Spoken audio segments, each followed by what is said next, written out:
When my husband casually remarked, "My friends believe you're beneath me, that I deserve more," I merely shot back, "So go seek it out." On that exact same day, I quietly canceled our future, all our gifts, everything. A fortnight later, just before dawn, his best buddy called me weeping. "Answer the phone, please. Something unfolded this evening tied to you." Can you imagine waking up one morning to your husband packing a suitcase, telling you he needs space to decide if he even wants to be married to someone unremarkable? He had no idea that morning he was about to lose everything. Everything. It started like any other day, or so I thought. I woke up, still half asleep, to the sound of rustling. Emmett was packing. Packing. I checked the clock, 6:15 a.m. "What are you doing?" I mumbled, still groggy. His reply was a stone wall. He didn't look at me, just kept folding shirts with a chilling, aggressive precision. "I'm going to Marcus's for a few days," he said, his voice flat.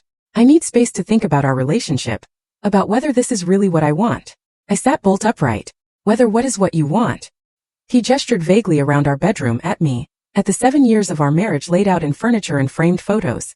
It was like he was erasing me, erasing us, right there in front of my eyes. "You're a great person, Cora," he continued, and that's when the real knife came out.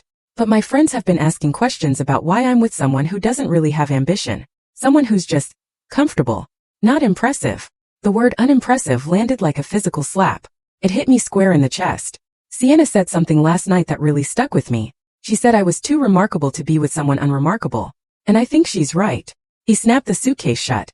"So I'm going to take some time, figure out if I want to stay in this marriage, or if I want to find someone more aligned with where my life is going." He walked towards the door, suitcase in hand, ready to just leave. "Emmett," I said, my voice cutting through the silence. He turned back, probably expecting tears, expecting me to beg, but something inside me had snapped.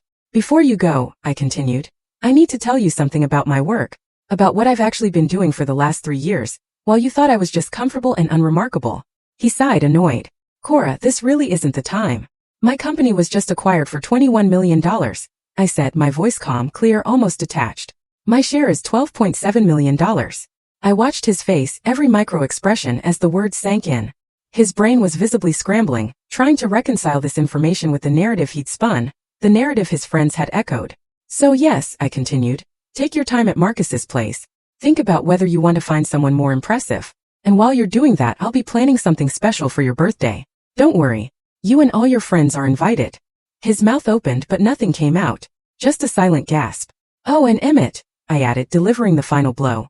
"The apartment lease is in my name, so take all the time you need. Just not here."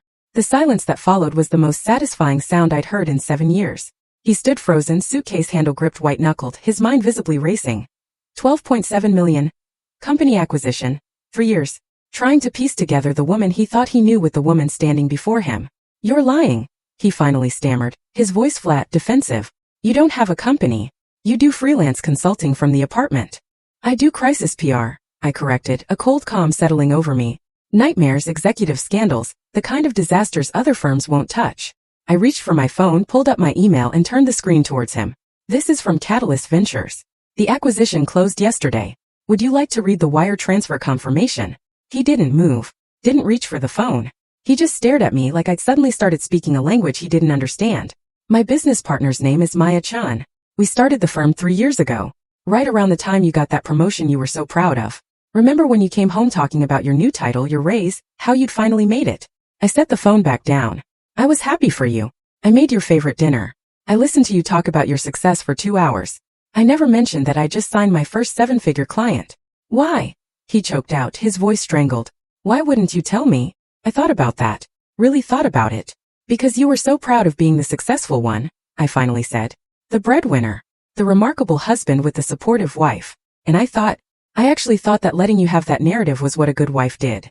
That making myself smaller so you could feel bigger was love." I got out of bed, walked past him to the closet, and started pulling out clothes for the day. A simple black dress. Professional. The kind of thing I wore to client meetings when I needed to project authority. "I supported you for 2 years after you finished grad school," I continued, keeping my voice level. "While you were interning at firms that paid nothing. I paid our rent. I paid our bills. I never mentioned it because I thought that's what partners did." Emmett was still standing in the doorway, pale now, the suitcase hanging forgotten in his hand. "Last year, when your firm restructured and cut your salary, I covered the shortfall. You were embarrassed, so I didn't make a big deal about it. Just quietly transferred money from my business account to our joint account, so you wouldn't have to worry." I pulled the dress off its hanger. The Tesla you've been test driving every weekend? I made a down payment last week. $20,000.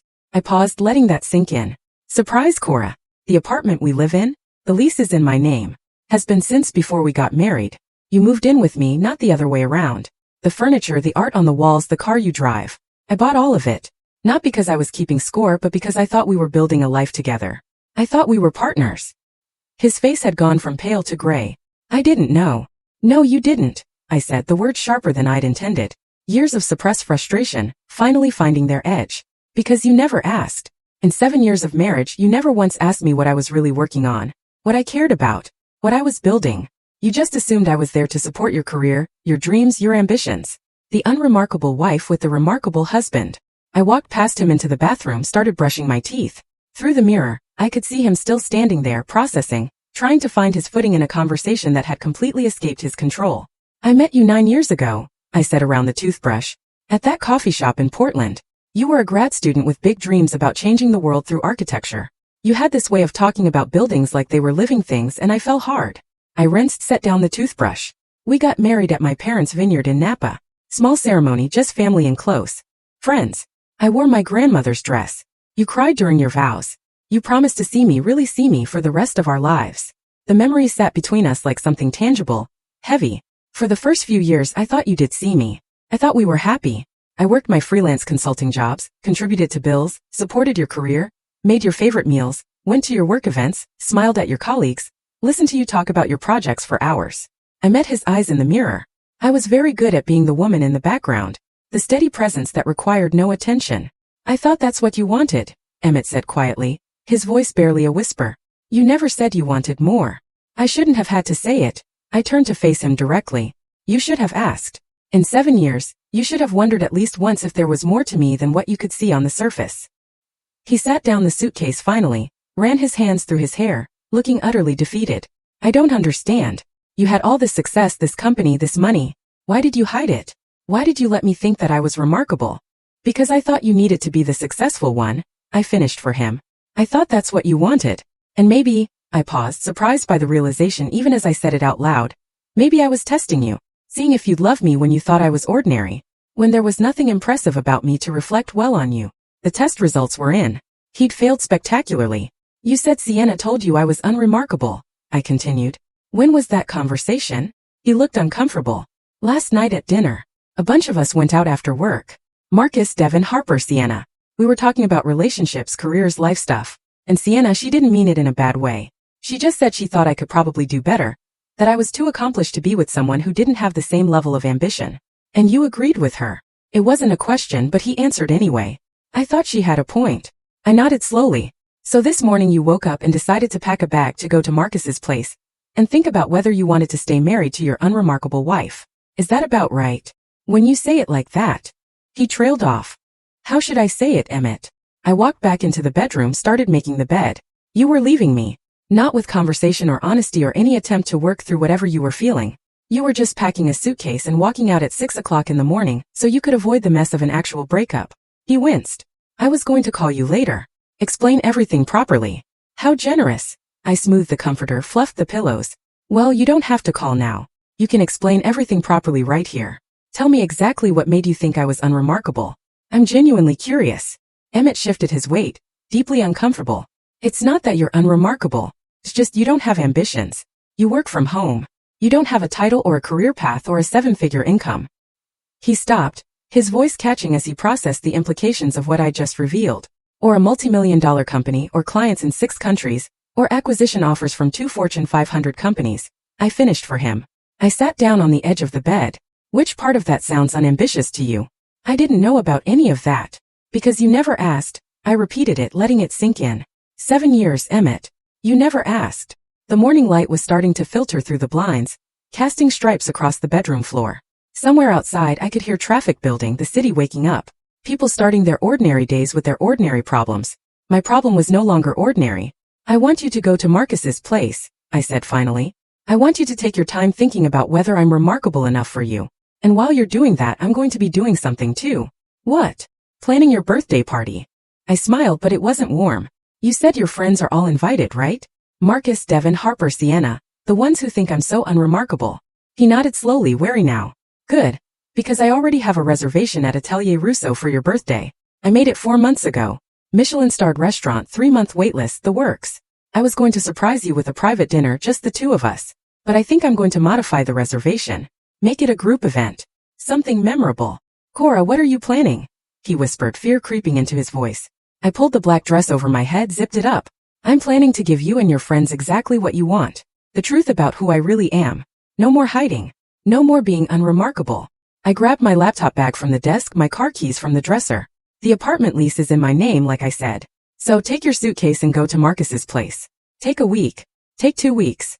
Take however long you need to decide if you want to find someone more impressive than me.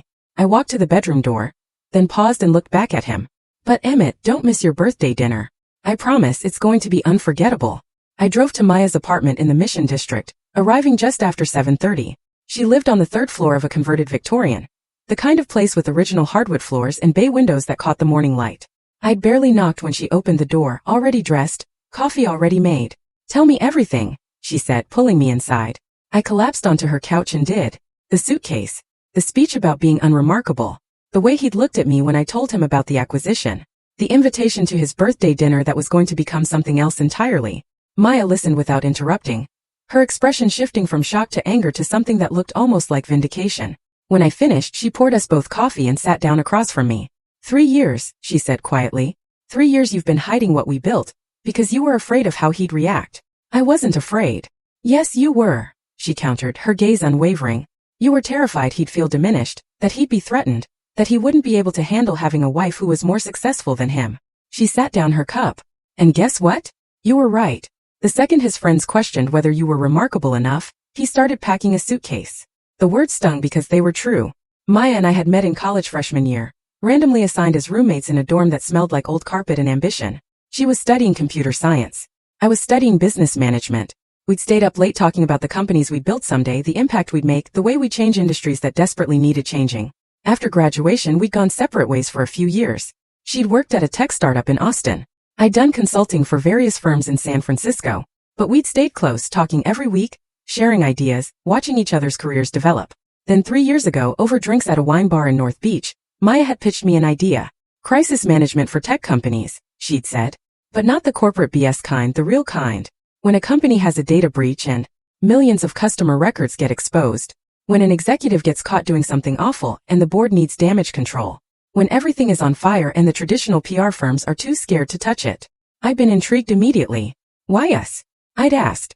Because we're good at putting out fires. Because we understand tech. And because no one expects 2 women to walk into a room and fix what their overpaid consultants couldn't. She'd grinned. Also, we'd make a fortune. She hadn't been wrong.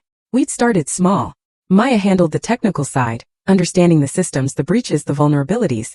I handled the people side, the executives, the boards, the carefully crafted statements that acknowledged problems without creating legal liability. Our first client had been a mid-sized fintech company that had exposed 3 million users' financial data through a coding error. They'd hired us out of desperation after 2 other firms had turned them down. We'd fixed it in 6 weeks, contained the PR damage, implemented new security protocols, turned a catastrophe into a case study in responsible crisis response. Word spread fast in the insular world of tech executives. By the end of year 1, we billed $800,000. By the end of year 2, $2.3 million. Last year, $4.2 million. We were expensive. We were discreet. And we were devastatingly effective at saving reputations and careers when everything was falling apart. 6 months ago, 2 Fortune 500 companies had approached us about acquisition. They wanted our methods, our client list, our expertise, but most of all, they wanted us. The offers had been staggering. The kind of numbers that made my accountant develop a nervous tic when he showed me the projections. But both offers came with the same condition. We had to go public.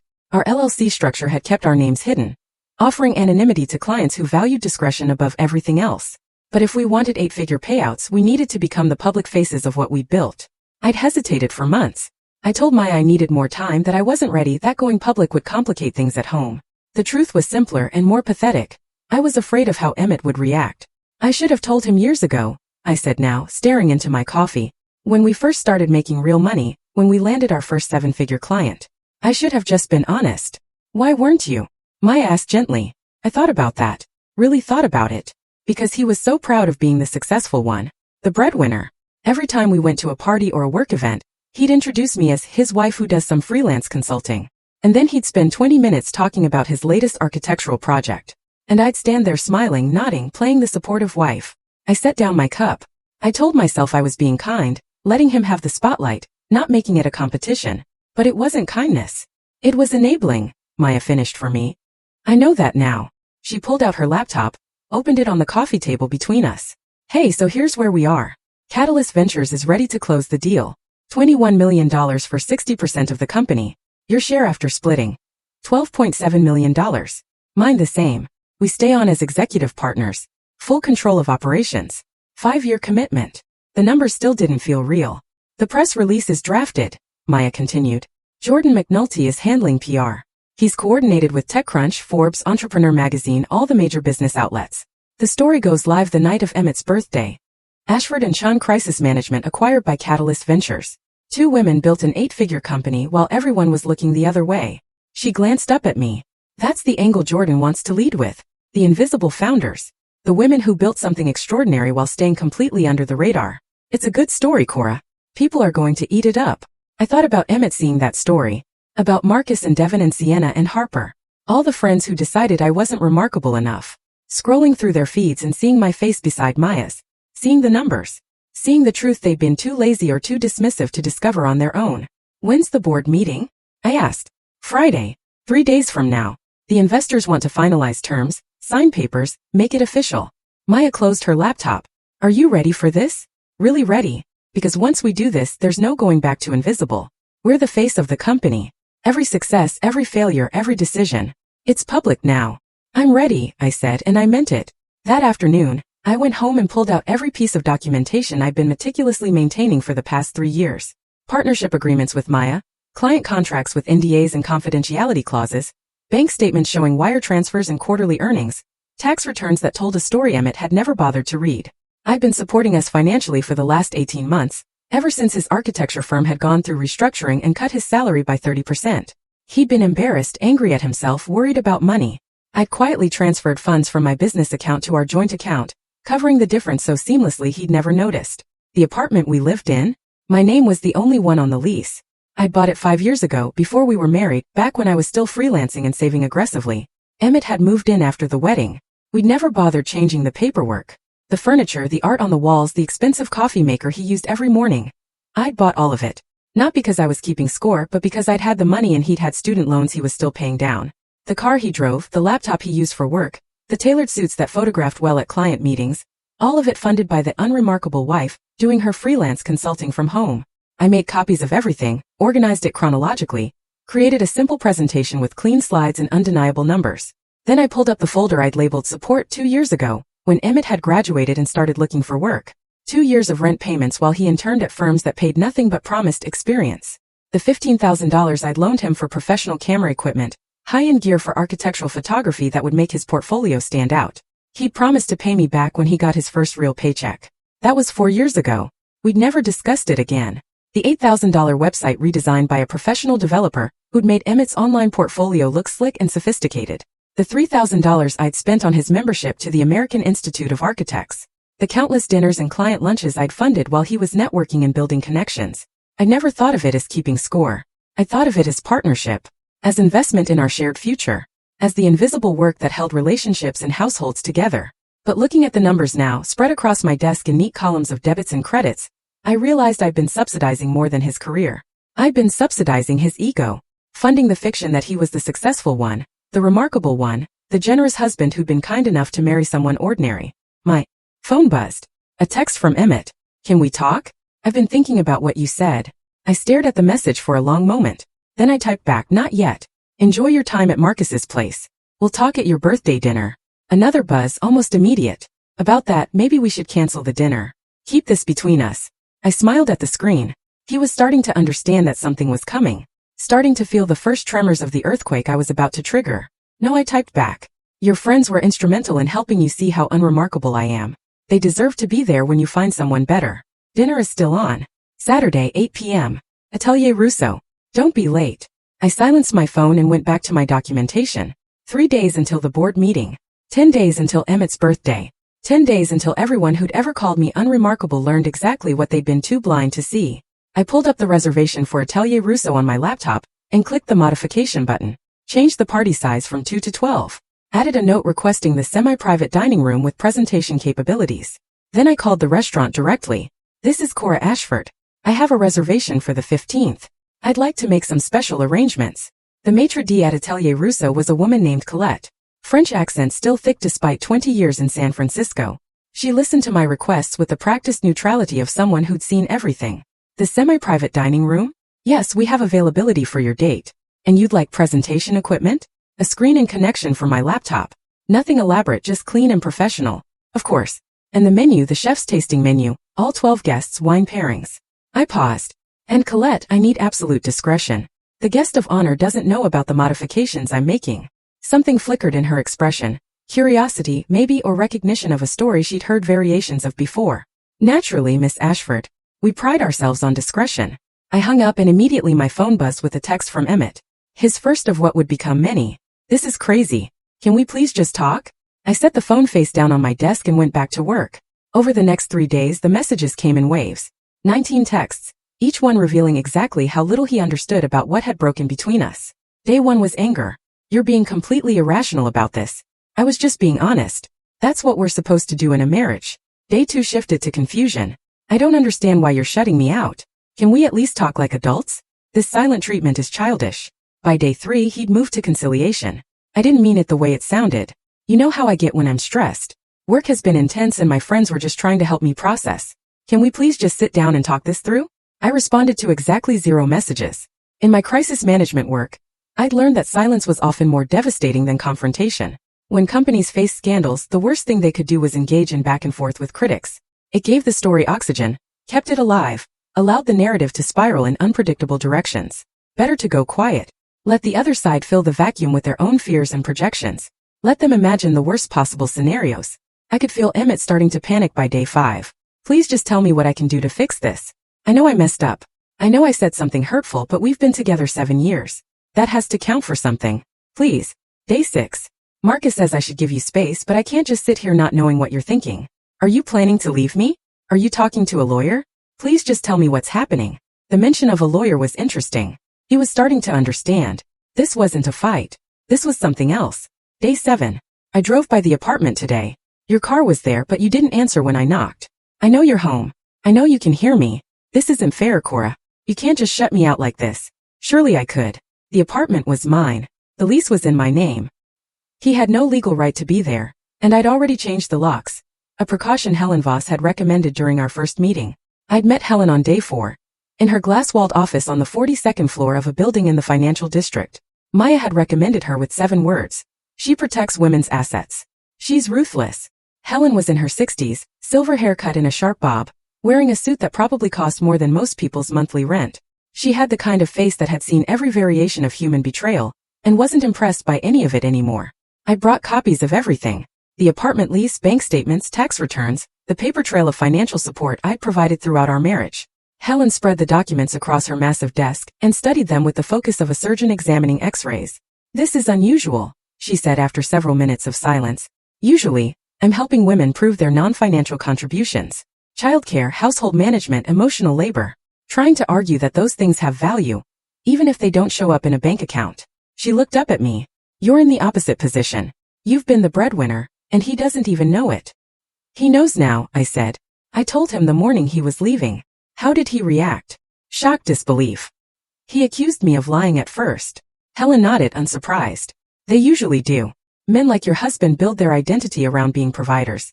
When that narrative collapses, they don't handle it well. She pulled out a legal pad and started making notes. California is a community property state. Anything acquired during the marriage is presumed to be jointly owned. But there are exceptions. She walked me through the specifics. The apartment was mine, acquired before marriage. Lease never changed. That was separate property. My business was trickier. Maya and I had started it during my marriage, which meant Emmett could potentially claim a portion of its value. But, Helen said, tapping her pen against the pad, if you can demonstrate that you built the business with your own labor and capital, and that he made no contributions to its success, you have a strong argument for keeping it separate. Do you have documentation of how you funded the startup costs? Everything came from my personal savings from before we were married. Good. And did he ever contribute financially to the business? Invest money, provide loans? No. He didn't even know it existed until 4 days ago. Helen allowed herself a small smile. Even better. What about his career? Did you support him financially while he was building his? I told her about the 2 years of rent payments, the equipment loan, the website design, the professional memberships and networking events.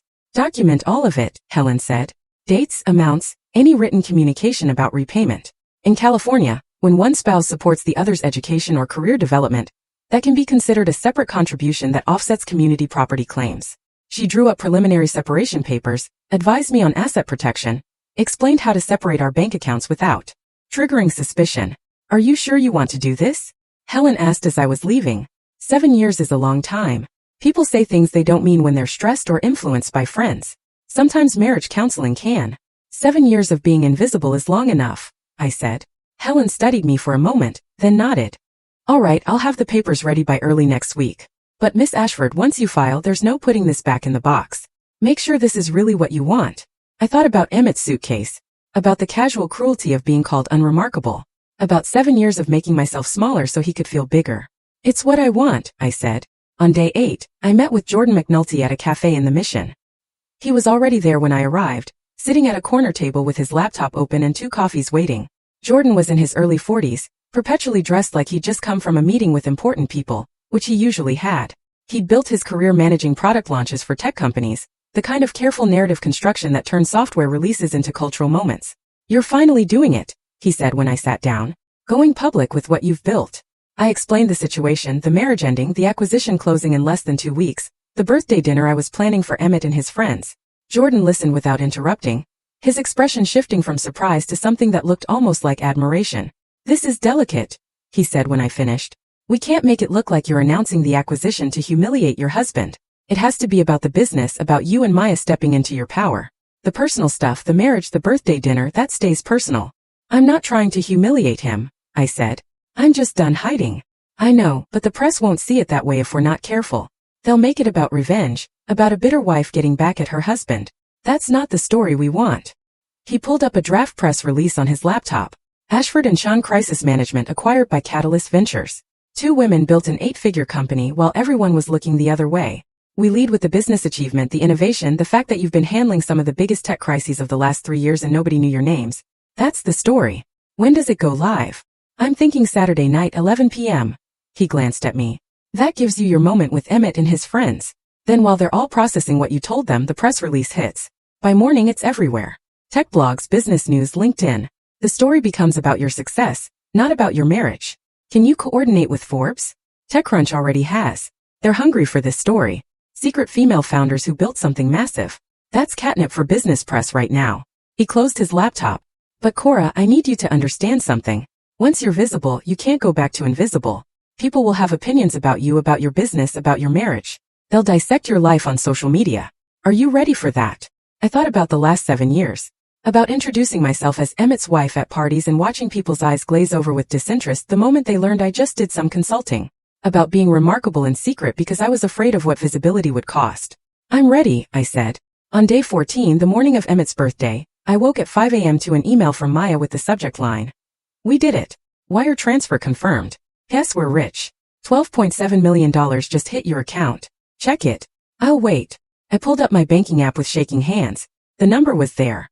Undeniable. 7 figures, followed by more figures than I'd ever seen in my personal account. I waited for euphoria. 4 tears. For some big cinematic moment of triumph. Instead I felt calm.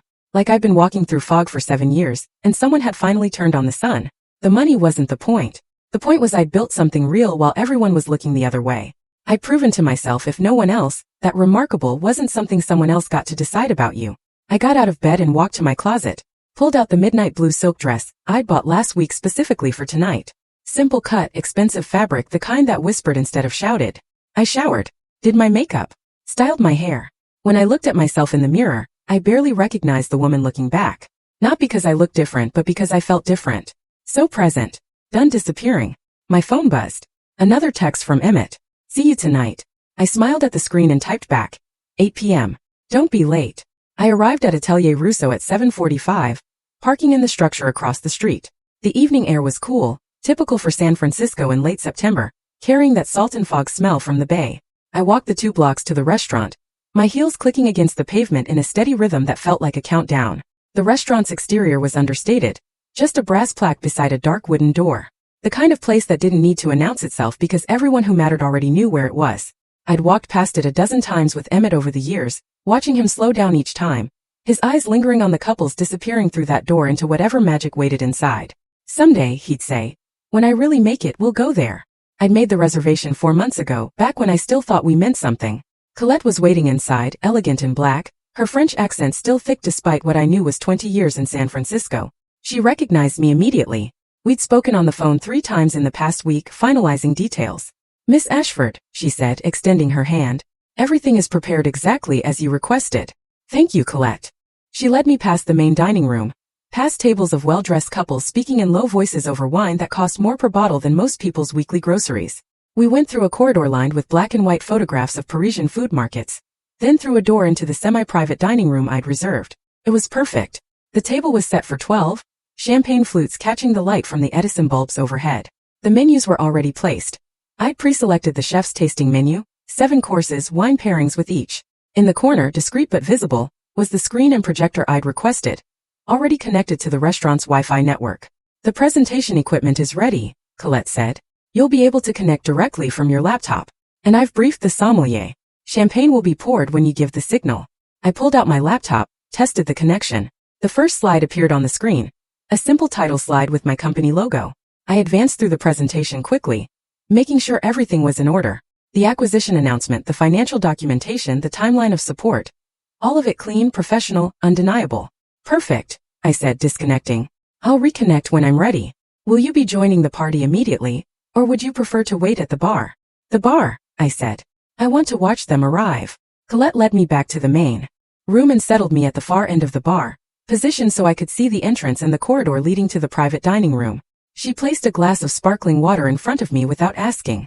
For clarity, she said quietly, and I appreciated her understanding. I needed to be clear tonight, present for every moment of what was about to happen. The first guests arrived at 7:55. Marcus and Devin, Emmett's college roommates, both of them dressed in suits that screamed finance money. Marcus had put on weight since I'd last seen him at a barbecue 2 summers ago. Devin had shaved his head, probably trying to get ahead of the balding that was clearly winning. They looked around with confusion, checking their phones, comparing notes. Through the window, I watched them show each other their text messages. Invitations I'd sent from an unknown number claiming to be from Emmett. Colette greeted them smoothly, confirmed they were here for the Ashford party, and led them to the private dining room. I watched their faces as they passed. Curiosity, uncertainty. The beginning of that social anxiety that comes from not knowing what role you're supposed to play. Harper arrived next at 7:57, Emmett's colleague from Morrison & Associates.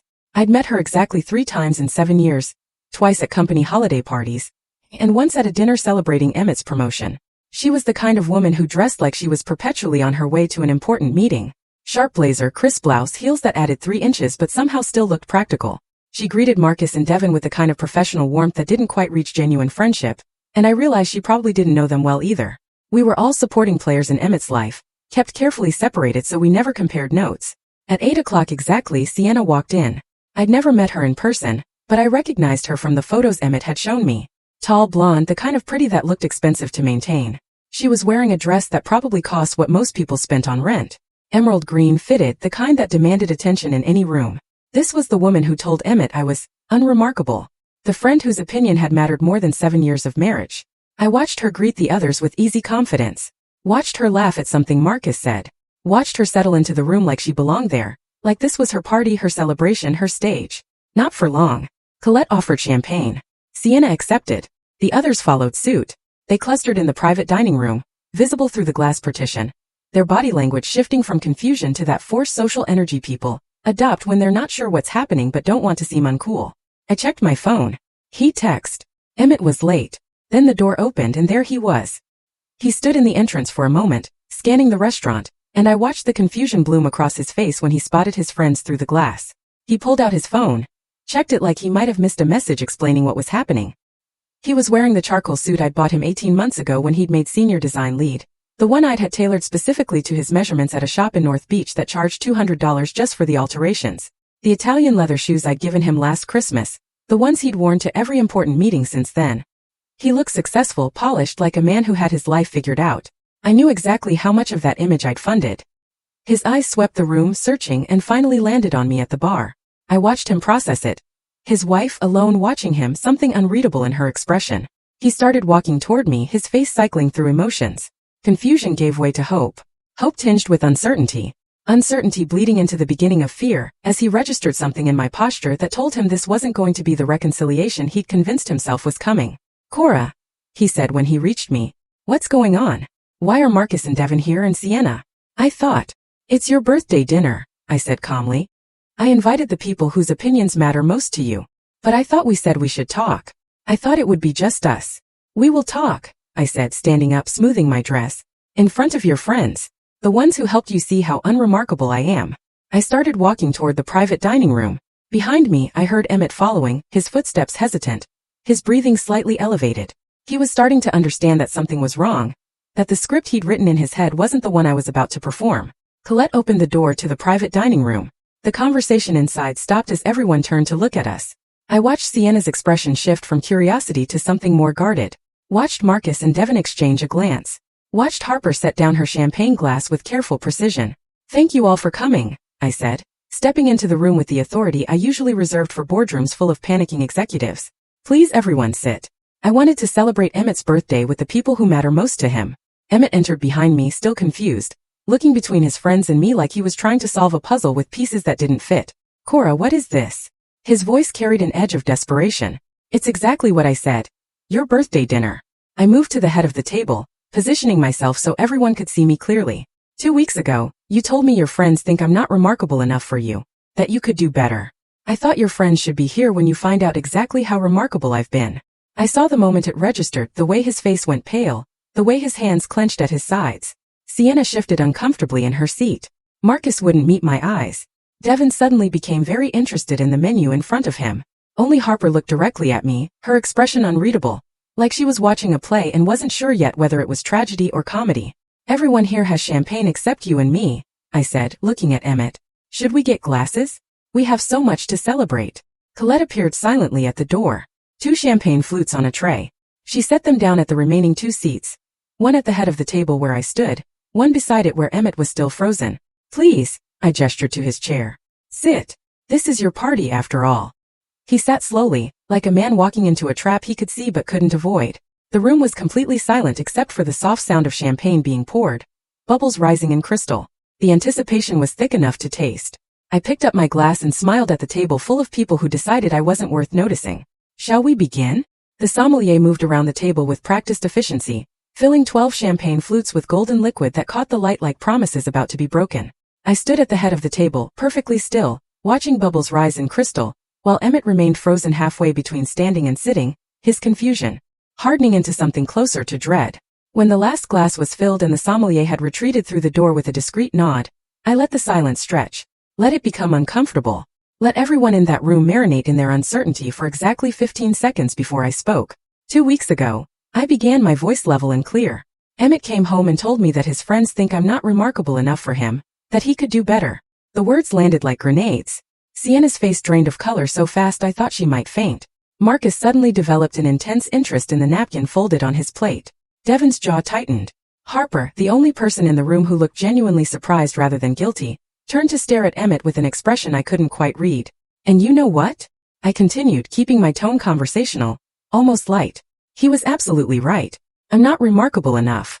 I'm remarkable in ways he never bothered to notice. In ways none of you bothered to ask about. I pulled out my phone, connected it to the screen in the corner. The first slide appeared clean, professional, undeniable. "This is my company, Ashford and Chun Crisis Management." The logo filled the screen. Simple, elegant, professional. For 3 years, while Emmett was collecting his architecture awards and introducing me at parties as his wife who does some freelance consulting, my business partner Maya and I have been running a boutique crisis management firm specializing in tech companies. I advanced to the next slide. A list of services, carefully worded to protect client confidentiality, but specific enough to convey scope. We handle the disasters other consultants won't touch. Data breaches affecting millions of users. PR nightmares involving executive misconduct. Corporate scandals that could destroy companies if mishandled. We're discreet. We're effective. And we're very, very expensive. Next slide. Client testimonials with names redacted. Case studies with identifying details removed. Revenue charts showing exponential growth over 3 years. I heard someone inhale sharply. Couldn't tell who. Last year we billed $4.2 million. This year we're on track for $6.8 million. 6 months ago, 2 Fortune 500 companies approached us with acquisition offers. I let that information settle, watching faces process numbers that didn't match the narrative they constructed about who I was. This morning, I said, advancing to the next slide, we finalized the acquisition. The announcement from Catalyst Ventures filled the screen. Official letterhead, legal language, and at the bottom, the number that had made my accountant's hands shake when he'd shown me the wire transfer confirmation. 60% of the company sold to Catalyst Ventures for $21 million. My share after splitting with my partner and paying out early investors. $12.7 million. The silence that followed was absolute. Not even breathing sounds. Just 12 people frozen in place, champagne glasses suspended, brains trying to reconcile the woman standing in front of them with the one they dismissed as unremarkable. I let them sit with it. Let the number echo in the quiet space. Then I advanced to the next slide. But let me show you something else. Because the remarkable thing isn't just what I built. It's what I built while everyone assumed I was building nothing. Bank statements appeared on the screen, my account and our joint account side by side, showing monthly transfers for the last 18 months. These are the deposits I made to cover our household expenses after Emmett's firm restructured and cut his salary by 30%. He was embarrassed about the pay cut, so I quietly transferred money from my business account to our joint account, enough to cover the shortfall so he wouldn't have to worry. Emmett made a sound, something between a gasp and a groan. I didn't look at him, kept my eyes on the screen, on the evidence that couldn't be argued with. Next slide. Rent receipts from 5 and 6 years ago. These are from the 2 years after Emmett finished grad school. While he was interning at architecture firms that paid nothing but promised experience, I paid our rent. Both of us. For 24 months. Next slide. A bank transfer for $15,000. This is the loan I gave Emmett for professional camera equipment, high-end gear for architectural photography to make his portfolio stand out. The loan agreement said he'd repay it when he got his first real paycheck. That was 4 years ago. We never discussed it again. I could feel Emmett staring at me, could sense the weight of his gaze, but I kept my focus forward. Next slide. An invoice from a web development company. $8,000 for a professional website redesign. His portfolio site, the one that helped him land his job at Morrison & Associates. Next slide. Another invoice, $3,000 for his membership in the American Institute of Architects, professional development courses, networking events, materials for presentations. Slide after slide. A paper trail of support that had been invisible because I'd never demanded recognition for it, never mentioned it, never held it over him. The receipts added up in real time on the screen. Dinners I'd paid for while he was networking. The car insurance I'd covered. The 1,000 small expenses that accumulate when you're building a life with someone. And one person is quietly carrying more weight than the other realizes. I never thought of this as keeping score, I said quietly. I thought of it as partnership, as love, as the invisible work that holds households together. I finally looked at Emmett. His face was gray, his hands gripping the edge of the table like he needed something solid to hold on to. But looking at these numbers now, I realized what I was actually doing. I was subsidizing your ego, funding the fiction that you were the successful one, the breadwinner, the remarkable husband generous enough to marry someone ordinary. I turned to face the whole table. And all of you helped maintain that fiction, because it was easier to assume I was unremarkable than to ask what I actually did. Easier to judge me for not having an impressive job title, than to wonder if maybe I was building something you couldn't see. Sienna was crying silently, tears running down her face unchecked. Marcus had his head in his hands. Devin was staring at the table like he wanted it to swallow him. Harper was still looking at Emmett with that unreadable expression. Something between disappointment and disgust. The apartment we live in, I continued. The lease is in my name, has been since before we married. Emmett moved in with me, not the other way around. The furniture, the art, the car he drives. I bought all of it, not because I was keeping score, but because I had the money and he had student loans he was paying down. I disconnected my phone from the screen. The slides disappeared, leaving just a blank white rectangle that somehow felt louder than the images had been. I kept all of this quiet because I thought that's what a good wife did. I thought being remarkable meant being invisible. I thought love meant making myself smaller so my partner could feel bigger. I picked up my champagne glass. The weight of it felt significant, ceremonial. I was wrong about all of that. And Emmett, you were wrong too. Not about me being unremarkable. You were wrong about what remarkable looks like. I raised the glass, watching the light catch in the liquid, creating tiny prisms that scattered across the white tablecloth. I paid for this dinner. Every course, every wine pairing, every moment of this evening. Consider it a birthday gift and a severance package. You all get to enjoy a $400 per person tasting menu courtesy of the unremarkable wife, who apparently wasn't worth keeping. I looked at each of them in turn. Sienna with her tears, Marcus with his shame, Devin with his silence, Harper with her judgment, and finally Emmett, who looked like a man watching his entire self-concept collapse in real time. To finding better, I said, my voice steady, clear, final. May you all eventually learn the difference between what's remarkable and what's just visible. I drank. The champagne was excellent, crisp, expensive, everything this moment required. I sat down the glass with a soft clink that somehow sounded like an ending. Then I walked out of Atelier Russo into the cool San Francisco night, leaving behind the birthday dinner, the marriage, and the life I'd built around people who'd never bothered to look closely enough to see me. Behind me, through the glass, I heard the explosion of voices. Shock and anger and confusion all colliding at once. But I didn't look back. I'd said everything that needed saying. The rest was just noise. The walk to my car felt longer than it was. Every step away from Atelier Russo was a step into a version of my life I'd never imagined. Not divorced, not yet, but fundamentally changed in ways that couldn't be undone.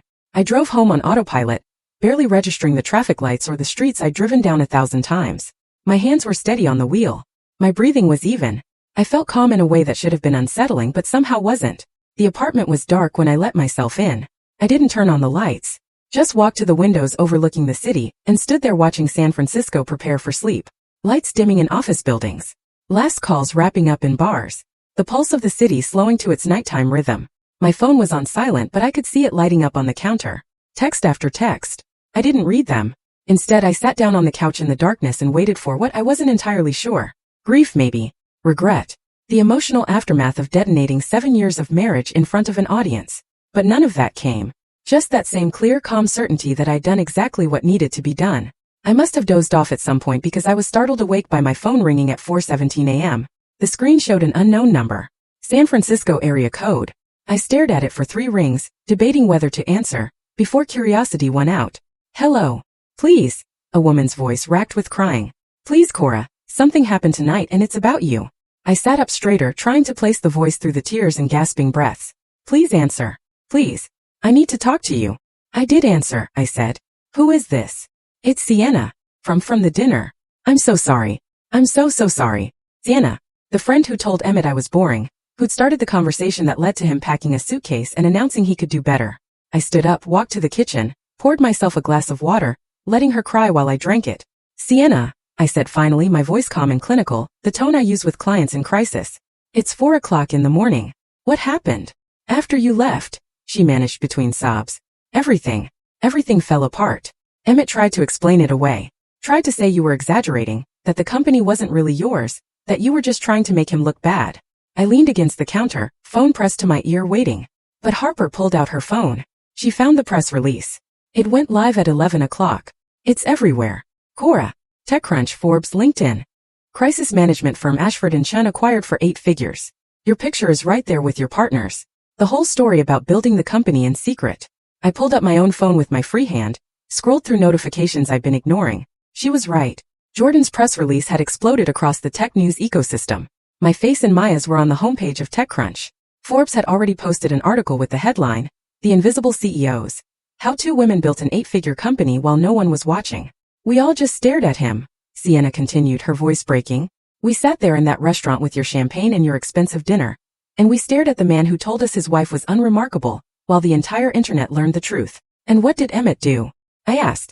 He tried to leave. Just stood up and tried to walk out, but Marcus stopped him. Said they weren't done talking. So we all followed him outside onto the sidewalk. I could picture it. The 5 of them standing on the street outside one of San Francisco's finest restaurants. Saturday night crowds walking past, having the kind of confrontation that draws stares. We were angry, Sienna said. All of us, even Devin, who never gets angry about anything. We felt used, like Emmett had been lying to us too.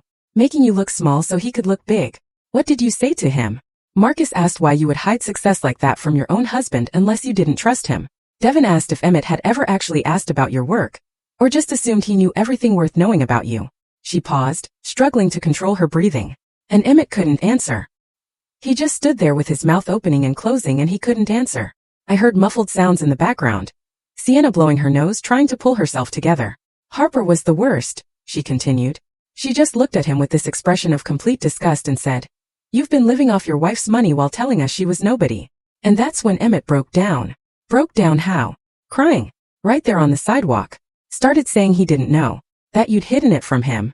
That it wasn't fair for you to ambush him like that in front of everyone. Sienna's voice dropped to almost a whisper. But Marcus said something that shut him up completely. What did Marcus say? He said, Did you ever ask? In 7 years of marriage, did you ever ask your wife what she was really working on? what she cared about, what she was building. Or did you just assume she was there to applaud you? The question hung between us through the phone line. The same question I'd been asking myself for weeks now. Had Emmett ever really asked? Had he ever looked at me and wondered if there might be more beneath the surface than what he could see? The answer was obvious and painful. No, he never had. He didn't have an answer to that either, Sienna said. Just stood there crying while people walked past staring at us. Eventually, Harper called him a car, told him to go to Marcus's place like he'd planned, and think about the kind of person he'd become. Is that why you're calling? I asked. To give me updates on Emmett's breakdown? No, I'm calling because... She broke off crying harder. Because I need you to know we were wrong. So completely devastatingly wrong about you. About what Remarkable looks like. About everything. I waited for her to continue. I started that conversation, she said. At dinner 2 weeks ago. We'd all had too much wine and we were talking about relationships and careers and life stuff. And I said, God, I said you were sweet but boring and maybe Emmett should think bigger. Maybe he should be with someone more ambitious, more exciting. Someone who matched his level of success. And everyone agreed? I asked. Not a question. Yes. Everyone agreed. Because it was easy to look at you and make assumptions. Easy to see a quiet wife at work events and think she must not have anything interesting going on. Easy to never ask questions. Sienna, I said, my voice harder now. Why are you calling me at 4 o'clock in the morning? Because Emmett is destroyed and I don't know if he's crying because he hurt you, or because everyone knows the truth now. And I need to know which one it is. I need to know if there's any part of him that actually feels bad for what he did to you, or if he's just embarrassed that everyone found out. I thought about that distinction, the difference between remorse and regret, between feeling sorry for the harm you caused and feeling sorry for the consequences you're facing. Those are two very different things, I said. Yes, Sienna's voice was small. They are. And I don't think it's the first one. You're probably right. Is there any chance? She asked suddenly, desperately. Any chance you could forgive him? That you could try again? He's been texting all of us, saying he understands now, that he sees what he did, that he wants to make it right. I walked back to the window, looked out at the city starting to wake up. Early morning joggers, delivery trucks. The sun just beginning to lighten the sky from black to deep blue. No, I said. There isn't a chance. But if he's really learned, if he's really changed, Sienna, he didn't change. He got caught. There's a difference. I leaned my forehead against the cool glass. And even if he had changed, even if this somehow transformed him into a person capable of seeing me clearly, I don't want to be there for his transformation. I don't want to be the test case for his growth. So it's really over? It was over the moment he packed that suitcase, I said. Everything since then has just been epilogue. She was quiet for a long moment. Then what you did tonight, showing us all the truth like that. Was it revenge? I considered the question honestly. No, I said finally. It wasn't revenge. Revenge requires wanting someone to suffer. I didn't want that. I just wanted people to stop living in the comfortable fiction Emmett had built. I wanted the truth to be visible. Well, it is now, Sienna said softly. Very, very visible. Good. Cora, her voice was tentative now, like she was afraid to ask but needed to anyway. Do you hate us? For what we said, for how we talked about you? No, I said, surprising myself with the honesty of it. I don't hate you. I just don't think about you at all anymore. That seemed to land harder than hatred would have. I have to go, I said. It's late or early, whatever this is. Thank you for answering, and I'm sorry for all of it. I know, I said. But Sienna, don't call me again. I hung up before she could respond. The sky was definitely lighter now. Morning coming whether I was ready for it or not. I looked at my phone at the 53 unread messages, at the notifications from news sites and LinkedIn and people I hadn't heard from in years suddenly reaching out to congratulate me. I turned the phone off completely. Then I went to bed and slept better than I had in months. I woke up at 11:30 a.m. to sunlight streaming through windows I'd forgotten to cover, and the persistent buzz of my phone vibrating against the nightstand. For a moment I didn't remember where I was or why I felt simultaneously exhausted and wired. Then it all came back. The dinner. The presentation. Walking out of Atelier Rousseau. Sienna's 4 a.m. phone call. I reached for my phone and immediately regretted it. 53 unread emails, 27 missed calls, text messages that had stopped loading because there were too many to display at once. I scrolled through the emails first, watching the subject lines blur past. Interview request. Forbes podcast invitation. How I built this TechCrunch wants to feature you. Entrepreneur magazine. Your story. Book deal. Interest, literary agent. Congratulations from former clients. Messages from investors I'd spoken to once at conferences years ago, suddenly remembering my name and asking about expansion opportunities.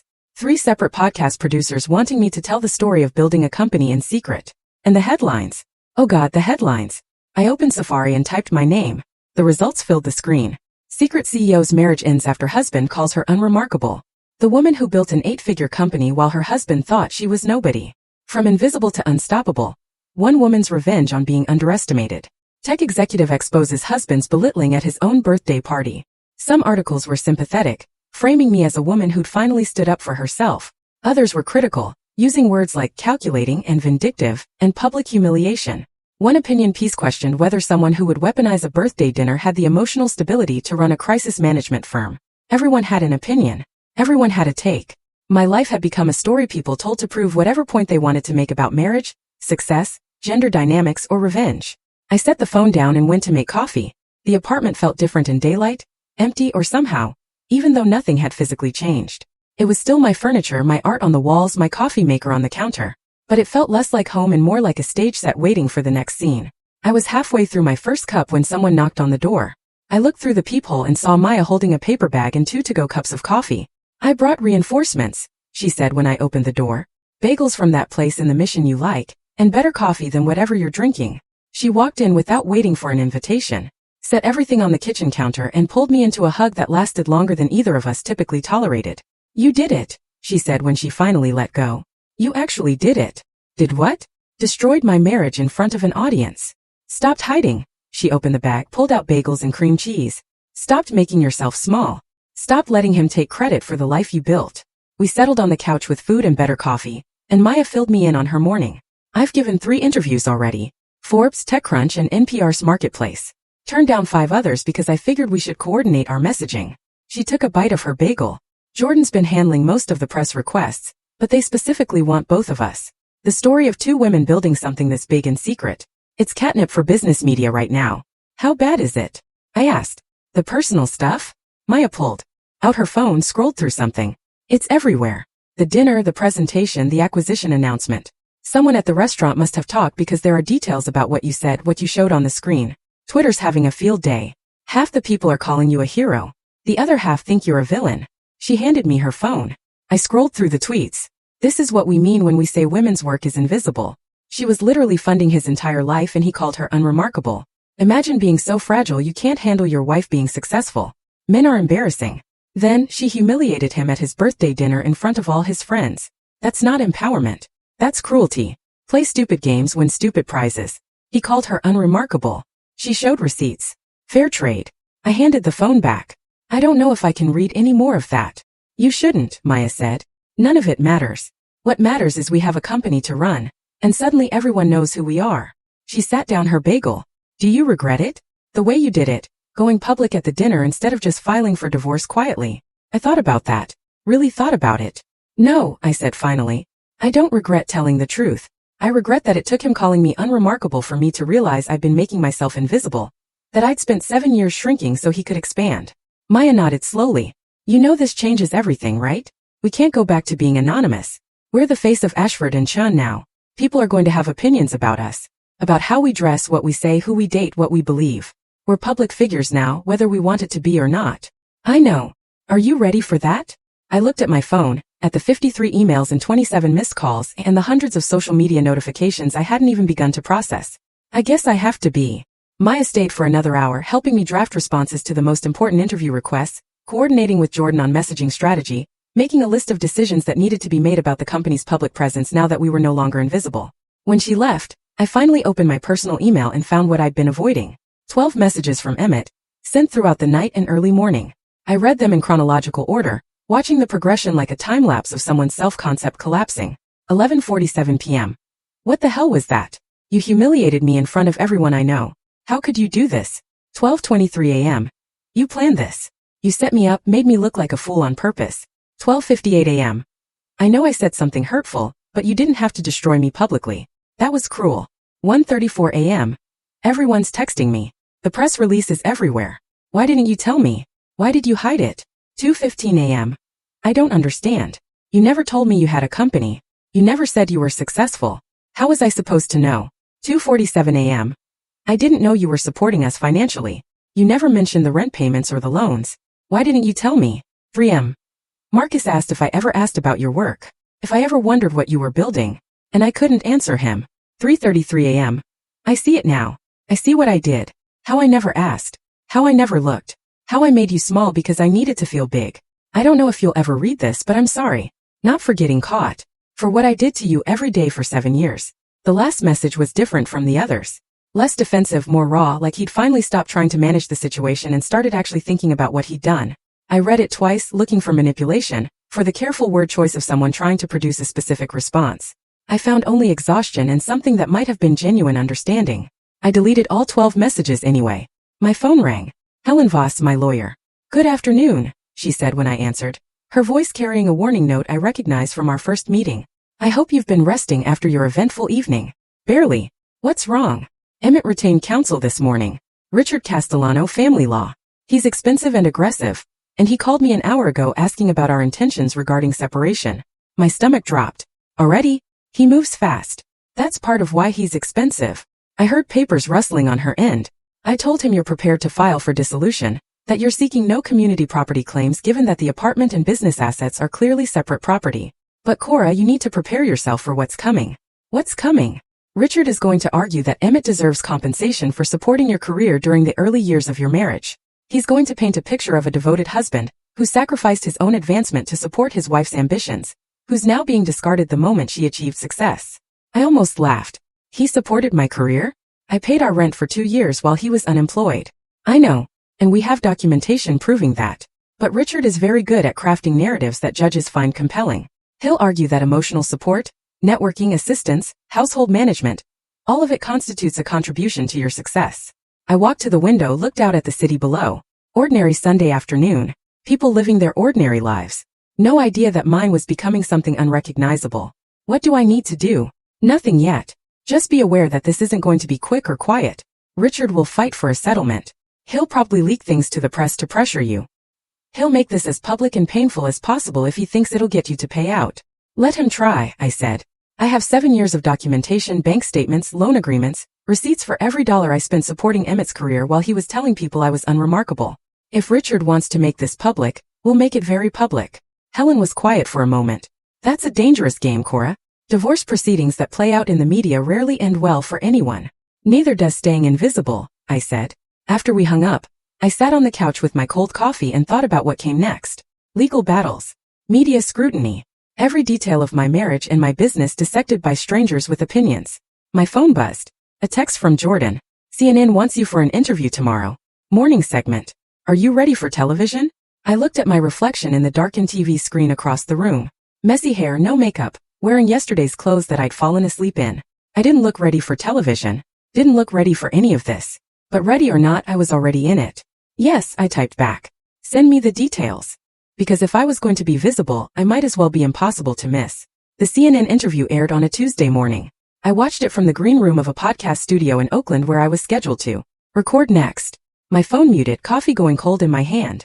The host asked predictable questions about the acquisition, about building a company in secret, about what it felt like to finally step into the spotlight.